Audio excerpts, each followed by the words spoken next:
সম্মানিত শিক্ষার্থীবৃন্দ, সকলকে আন্তরিক শুভেচ্ছা জানিয়ে শুরু করছি। আজ আমরা সমাধান করব নবম দশম শ্রেণীর সাধারণ গণিত বইয়ের অনুশীলনী 9.2 এর 21 নং প্রশ্নের 21 নং আমাদের দেওয়া আছে। 21 নং আমাদের বলছে সমাধান করো cos square theta minus sin square theta equal 2 minus 5 cos theta যখন থিটা সূক্ষ্মকোণ। আমাদের এখান থেকে সমাধান করো যদি বলে তাহলে আমাদের বুঝতে হবে এখান থেকে থিতার মান আমাদের নির্ণয় করতে বলা হয়েছে। তার মানে আমরা এখান থেকে থিতার মানটা নির্ণয় করব এবং থিতার মানটা কি আছে আমাদের সূক্ষ্মকোণ আছে। সূক্ষ্মকোণ মানে কি? সূক্ষ্মকোণ মানে হচ্ছে আমাদের 90 ডিগ্রির চাইতে ছোট যে কোণগুলা সেই কোণগুলাকে সূক্ষ্মকোণ বলা হয়। তার মানে আমাদের এখানে যা আছে এটা আমরা প্রথমে একবার লিখব। এটা যদি আমরা লিখি তাহলে আমাদের এখানে কি আছে? আমাদের এখানে আছে cos square theta minus sin square theta equal 2 minus 5 cos theta. এখন আমাদের এখান থেকে একটা জিনিস মনে রাখতে হবে, যখন আমরা থিতার মান নির্ণয় করব তাহলে আমাদের কি করতে হবে? এখানে উৎপাদক করতে হবে। আমরা যেরকম অনুশীলনী 3 এর মাঝে উৎপাদক করছিলাম 3.3 এরকম আমাদের উৎপাদক এখান থেকে নির্ণয় করতে হবে। তারপরে আমরা উৎপাদক থেকে থিটার মান নির্ণয় করতে পারবো। বা যেহেতু একটা সমান আছে আমরা একটা বা দিব। আমাদের cos স্কয়ার থিটা যা আছে তাই মাইনাস আমাদের এখানে cos আছে, এখানেও cos আছে, একটা মাত্র sin আছে, সাইনটাকে আমরা cos বানিয়ে দেব। আমরা কি জানি sin স্কয়ার সমান আমাদের কি আছে 1 minus cos square. sin square সমান 1 মাইনাস cos স্কয়ার, কিন্তু এখানে মাইনাস থাকার কারণে আমাদের মাইনাসটা প্লাস হয়ে যাবে। আমরা দিব মাইনাসের 1 আর প্লাসের cos স্কয়ার থিটা আর ইকুয়াল 2 মাইনাস 5 cos থিটা। এটা যা আছে আমাদের তাই থাকলো। আমরা কি দিলাম এখানে? cos স্কয়ার যা আছে তাই মাইনাস 1, তারপরে দিলাম আমরা কি প্লাসের cos square theta equal 2 minus 5 cos theta. এটা যা আছে তাই। বা এখন আমরা কি করব? এখন আমরা এই যে cos থিটা একটা কয়টা হলো আমাদের? দুইটা cos থিটা। আর এখানে আমরা ওই পাশে যা আছে এগুলো আমরা সমানের এই পাশে নিয়ে আসব। এই পাশে যদি নিয়ে আসি তাহলে আমাদের এখানে কি হয়? 2 cos স্কয়ার থিটা মাইনাস 1, ওই পাশে 2 প্লাসের ছিল, ওই পাশে মাইনাসের হয়ে গেছে। আর ওই 5 ওই পাশে মাইনাসের ছিল, এই পাশে কি হয়ে যাবে? প্লাসের 5 cos থিটা। সমানের পরে কিছু নাই, না থাকলে আমরা 0 দেব। বা এখন 2 cos এটা যা আছে তাই থাকলো। এই 5 cosটা আমরা কি লিখবো? মাঝামাঝি লিখবো। আর মাইনাসের 1 মাইনাসের 2 দুটো একসাথে যোগ দিলে আমাদের কি হয়? মাইনাসের 3।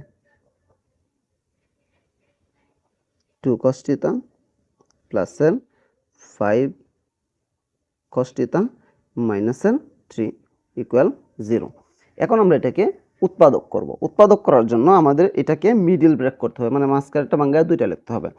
মিডল ব্রেক করার নিয়ম আমরা অবশ্যই জানি। প্রথমেরটা শেষেরটা গুণ করতে হয়, তারপরে গুণফলকে এমন ভাঙাইতে হয় যাতে যোগ অথবা বিয়োগ করলে মাঝখানেরটা সমান হয়, এবং আমাদের গুণ করলে শেষের গুণফলটা সমান হয়। তাহলে আমরা এই কি করব? এই 2 cosের সাথে এই 3, আমরা 2 এর সাথে 3 গুণ দিলে কত হয়? 6। 6 কে এমনভাবে ভাঙাবো যাতে যোগ বিয়োগ করলে 5 হয় আর গুণ করলে 6 এর সমান হয়। তাহলে 6 কে আমরা ভাঙাইতে পারি 2 গুণন 3, 2 আর 3 যোগ করলে 5 হয়, কিন্তু দুইটাই প্লাসের হয়ে যাবে, আমাদের শেষেরটা মাইনাসের আছে, মাইনাস হবে না। এই কারণে আমরা দিব কি 6 কে আর কি দ্বারা ভাগ করা যায়? 1 দ্বারা। 6 কে 6 থেকে একবার দিলে 5। বা 2 cos square theta plus 6 cos theta মাইনাসে cos থিটা মাইনাস 3 যা আছে তাই ইকুয়াল 0 যা আছে তাই। আমরা কি করছি? 5 কে বাংলায় লিখছি এক জায়গায় 6 cos মাইনাস cos, 6 থেকে 1 cos বাদ দিলে 5 cos, আর 6 আর 1 গুণন দিলে এই দুইটার গুণফলের সমান। আমরা যদি 3 2 দিতাম তাও হইতো, আবার গুণ করলেও সমান হইতো, কিন্তু আমাদের চিহ্নটা এর সাথে মিলতো না। প্লাসে মাইনাসে এখন মাইনাস হয়েছে, কিন্তু তখন দুইটাই প্লাসের হইতো, একটা 3 একটা 2, প্লাসে প্লাসে প্লাস হয়ে যেত, চিহ্ন মিলতো না। চিহ্ন মেলানোর জন্য আমরা এটা দিচ্ছি। বা এখন আমরা আগের নিয়মই করব, প্রথম দুইটা থেকে কমন নিব। প্রথম দুইটাতে 2 মিল আছে, এটাতেও cos আছে এটাতেও cos আছে, আমরা 2 cos কমন নিব। 2 cos থিটা আমরা কমন নিলাম। থাকতেছে কি আমাদের এখানে? শুধুমাত্র একটা cos থিটা আর প্লাস এখানে থাকতেছে 3, কারণ 2 দ্বারা 6 কে ভাগ করলে 3 হয় আর cos তো সামনে চলে আসছে। এরপরে পরের দুইটা থেকে আমরা কমন নিব। পরের দুইটা থেকে আমাদের কোনো কিছু মিল নাই, মিল না থাকলে মাইনাস মিল আছে, আমরা -1 কমন নিব। -1 কমন নিলে মাইনাসেরটা প্লাস, মাইনাসেরটাও প্লাস, তাহলে আমরা দিব কি cos θ + 3 = 0। এরপরে বা এখন cos + 3 দুইটা থেকে আমরা একটা লিখব, তারপরে 2 cos -1 এটা আমরা আলাদা একটা ব্র্যাকেট দিব। cos θ + 3 এটা একটা ব্র্যাকেটে দিলাম, তারপরে 2 cos θ -1 এটা আলাদা একটা ব্র্যাকেটে দিলাম, ইকুয়াল আমাদের 0 হইল। এখন আমাদের এটা উৎপাদক হয়ে গেছে, আমরা উৎপাদকে বিশ্লেষণ করলাম। এখন আমরা এটা সমান একবার 0 ধরবো, এটা সমান একবার 0 ধরবো। আমরা হয় দিয়ে আর অথবা দেয়া যে এই মান বের করতাম এরকম। তাহলে আমরা দিব হয় cos θ + 3 = 0, বা cos আমাদের এই পাশেই থাকলো, cos θ যা আছে আমাদের তাই থাকলো। এই প্লাসের 3 সমানের বাম পাশে প্লাস আছে, ডান পাশে গেলে হবে -3।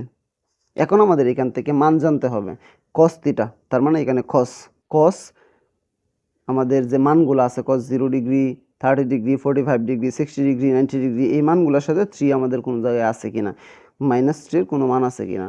আমরা কি জানি -3 কোনো মান নাই সূক্ষ্মকোণের মাঝে। আমাদের এখানে কিন্তু ডাকে বলা হয়েছিল যে থিটা কোণটা কি কোণ, সূক্ষ্মকোণ। এটা আমাদের সূক্ষ্মকোণের মাঝে এরকম কোনো মান নাই। যেহেতু আমাদের সূক্ষ্মকোণের মাঝে এরকম কোনো মান নাই, সেহেতু এটা আমাদের গ্রহণযোগ্য হবে না। এটা আমরা এখানে লিখে দিব। আমরা দিব এখানে যে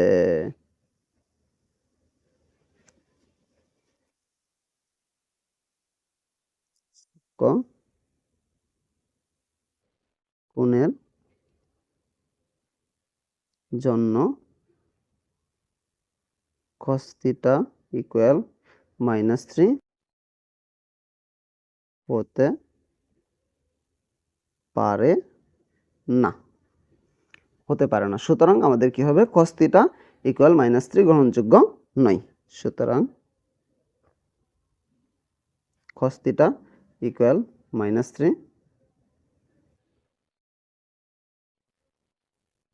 গ্রহণযোগ্য নয়। এটা আমাদের হইল একটা মান। আমরা কিন্তু থিটার কোনো মান এখনো পাইছি না। থিটার কি করছি আমরা, এটা গ্রহণযোগ্যই হয়েছে না, মান আমরা কোথা থেকে পাবো। এরপরে আমাদের যে বাকি আরেকটা আছে 2 cos -1, এটা সমান আমরা একবার 0 দিব, আমরা অথবা দিয়ে করব, অথবা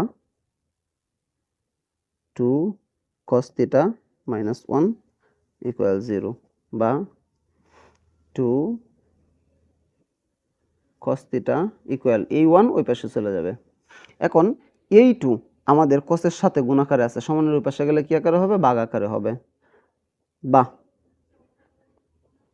cos θ = 1/2। তাহলে আমাদের এখানে কি আছে,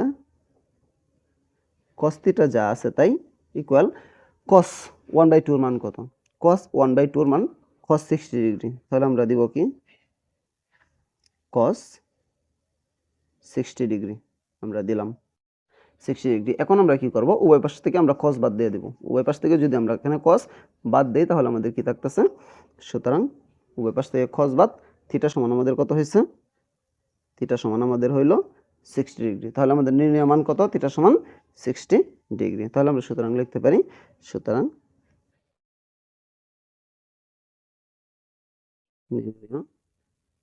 মান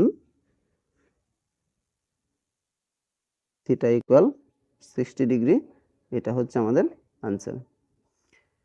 অঙ্কটা একদম সহজ, শুধুমাত্র আমাদের এই মানগুলো অবশ্যই জানতে হবে। মান যদি আমরা না জানি তাহলে আমরা এই অঙ্কটা সমাধান করতে পারবো না। আবার আমাদের যদি সায়েন্টিফিক ক্যালকুলেটর থাকে তাহলে সায়েন্টিফিক ক্যালকুলেটরের মাঝেও এই মানগুলা বের করা যায়, মুখস্থ করার দরকার হয় না। তারপরেও আমরা ক্যালকুলেটরের উপর নির্ভরশীল না হয়ে আমরা যদি মুখস্থ করতে পারি তাহলে আমাদের জন্য বুঝতে সুবিধা হয়। আচ্ছা, আমি আশা করি আমি সহজেই অঙ্কটা বোঝাতে পেরেছি। তারপরেও যদি কারো কোনো সমস্যা থাকে আমাকে কমেন্টে জানাতে পারো, আমি সমাধান করার চেষ্টা করবো ইনশাআল্লাহ। পরবর্তী কোনো ভিডিও নিয়ে তোমাদের মাঝে অবশ্যই আসবো। সে পর্যন্ত সকলে ভালো থাকবা। আল্লাহ হাফেজ।